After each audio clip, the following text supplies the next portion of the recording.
I could get you to tell me your name, your age, and your hometown, please, sir. Joseph Bren, and I'm 85 years old. And your hometown is, Wagner. so you've lived in your hometown a long time, haven't you? Yeah, quite a while. Okay. And what else you want to know? When were you drafted or did you volunteer? Well, I was more or less drafted, yeah.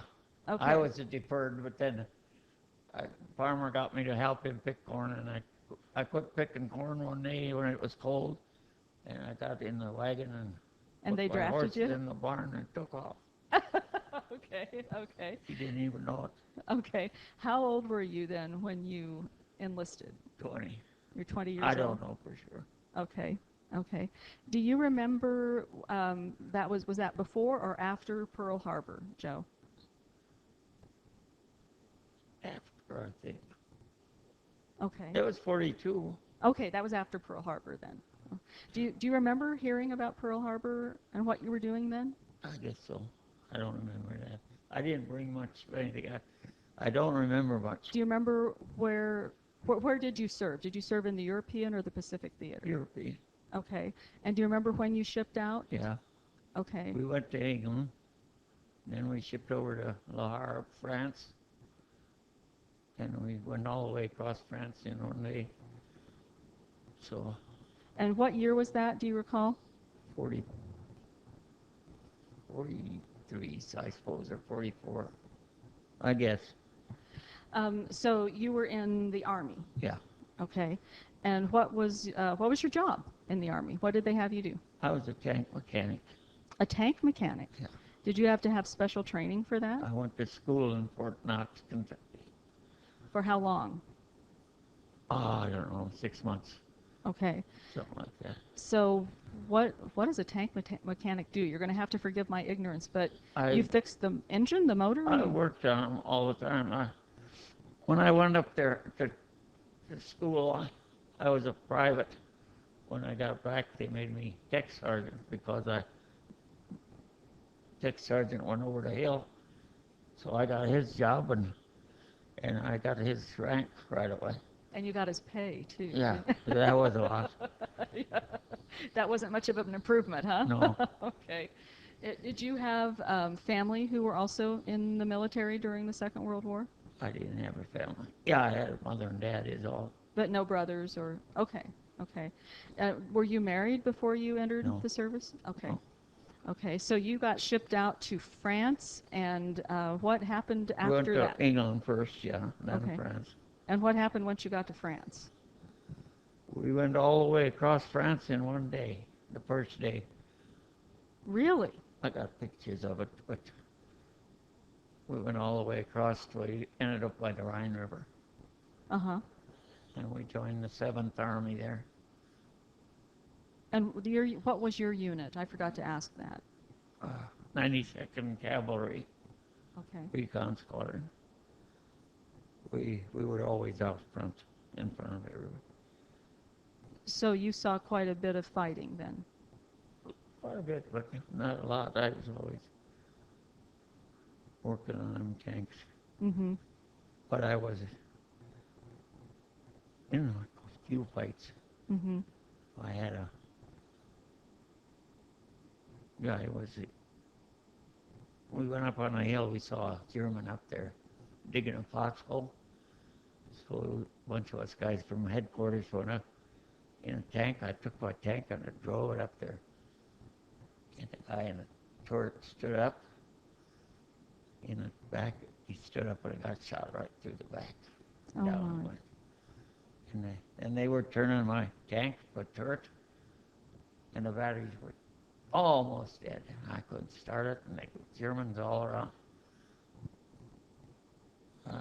They were shooting at us, but I got off a couple of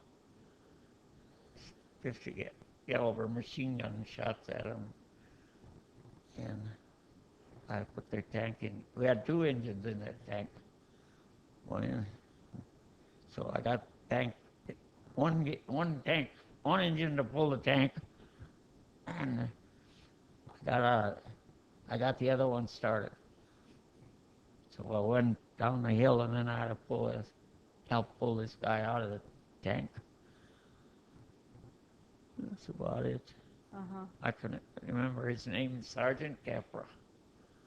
He was from Denver. And he was a part of your unit. Yeah, he was our cook. Uh-huh. So you had known him for a little while anyway. Were there other specific things that stand out in your memory about the time? How long were you there? You said you went over and you thought Oh, 44? Where all them dead bodies, the Germans had all them dead bodies laying out. They burned them. Let's see. What they call that? Oh, one of the concentration camps, you mean? Yeah, Auschwitz? yeah. That one and another one. Buchenwald? Yeah, I was in that. We went through all of them because we were in the front. Uh-huh. We were always the first ones there. So you were part of the liberating forces then? Yeah. When they were kind of on the run and we Yeah. were helping get those people out of the concentration Yeah. camps? We got a lot of them out. What did you do when you went in there and then you got the people who were in the prison camps free? Did you take them somewhere else? Yeah, we took them somewhere else. I Uh-huh. can't remember where. But I can't think of what they called that when they burned all them bodies. The crematoriums? Something like that. Yeah, yeah. They had the gas chambers and then Yeah. they had the crematories and Anyway, we liberated some of them. that must have been I seen carloads full of dead bodies, trainloads, mhm. when they were hauling them out of there trying to hide the evidence. That must have been hard to see. Yeah. I don't even think about that anymore. Was it the kind of thing that you tried not to think about at all once you got I don't back? remember anything about the war. Hardly. Unless I get to talking. Uh-huh. Well, were there some times that were a little less grim, maybe? I Yeah. don't think you could say that it was fun, but Well, we ate our Christmas dinner in about that much snow one day. uh-huh. Was it a good Christmas dinner? Turkey. Uh-huh. Yeah. And I jumped in my Jeep one day, went to the other company for repairs, and got there and I couldn't see anybody. And the shells started falling in there. I thought, my God, and here they were all in foxholes.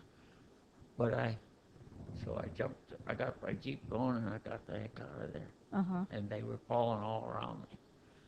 I don't know how I got out of there, but I did. Were you ever injured at all in No. the course of the war? No? Okay. I was in the hospital with something when General Patton was in there. Oh, yeah. He was in there. I think he died in there when I was in there. I had some kind of strep throat or something. Oh, sure. I expect it was hard not to get sick at some point when you were over there. Was it cold and snowy a lot where you were? Yeah. Yeah, it was. We got wet feet when we were outside. Mm-hmm. I heard a lot of guys had their feet frozen or at least frostbitten when they were over there. Yeah. Did you ever have a chance to feel like you were actually warm at all during that time? Well, I suppose I don't know. You don't remember that part? I don't remember ever sleeping or going to bed. Never. I don't know what I done. We must have slept in. I remember when I was in Kentucky one day, down there in the south. I went up there to see my son was in the 82nd Airborne. He got killed down there, by the way. Oh, I'm sorry. And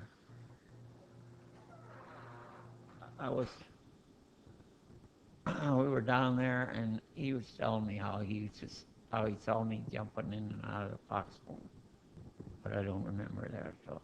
Okay. Okay.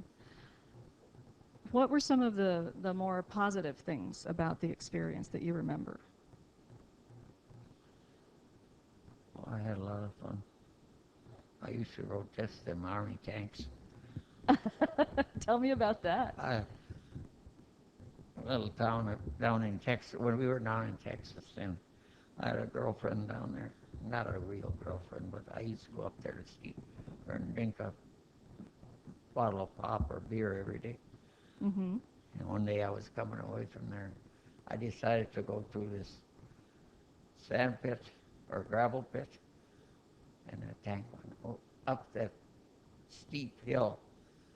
I thought, sure, it's going. I went over that knob and then through a barbed wire fence, and I got all cut up. Oh, no. Yeah, that's how I got hurt. Oh, no. So that was your big injury. Yeah. Well, probably better barbed wire than a bullet, huh? Yeah. Yeah. Now, your living conditions in Europe, it sounds like, were not necessarily very good all the time, huh? No, they weren't good at all. Because, well, I was a chief mechanic, and it took a lot of time to keep them tanks running. Had to keep two engines synchronized, and everything had to shift us together. And what else? Did you get the chance to be in touch with your family back home, your mom and dad, and Wrote letters. letters? Did you get to have letters from them? Once in a great while, yeah. Yeah.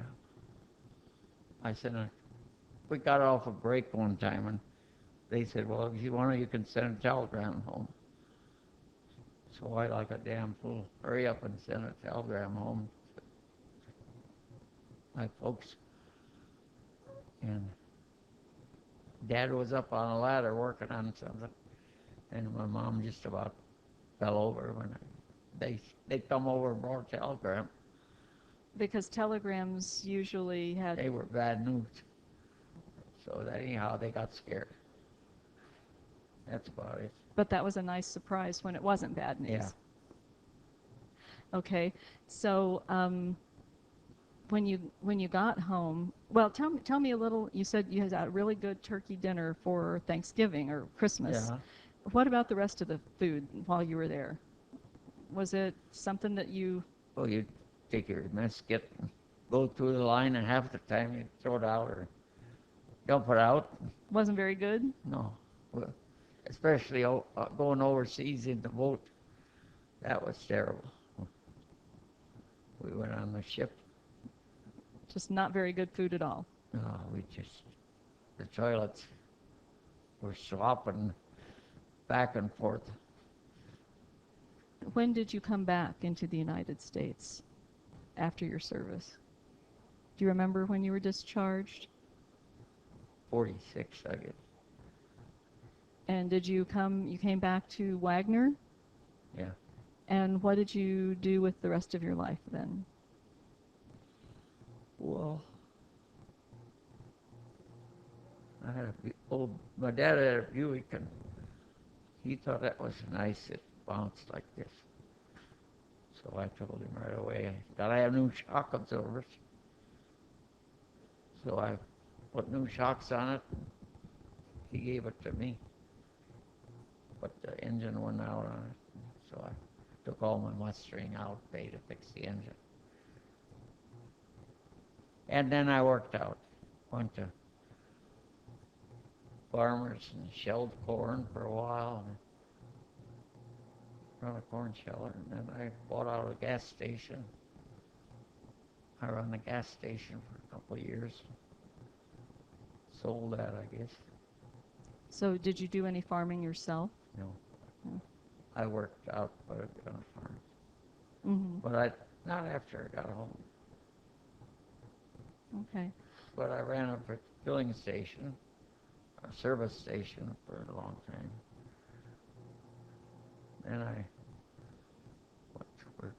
Chevrolet garage, and I was their service manager for 32 years. I'll bet cars seemed a lot easier than tanks after having Yeah. to work on engines and synchronizing two of them at the same time And and all that after I sort got of out thing. of there, I hauled mail carrier for a few years. Somewhere in there, along the line in there, you got married? Yeah. How long had you been home when you got married? 2-3 years. Okay. And so how did you meet your wife? She was always sitting on a curb by the post office when I went to get the mail, and so I'd pick her up. She just sat there and waited for you? Yeah, Okay. And that's how you got to know each other, huh? You Yeah. give her a lift? yeah.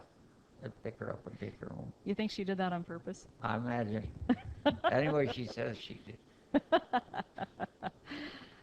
What do you think it's important for people today to know about World War II?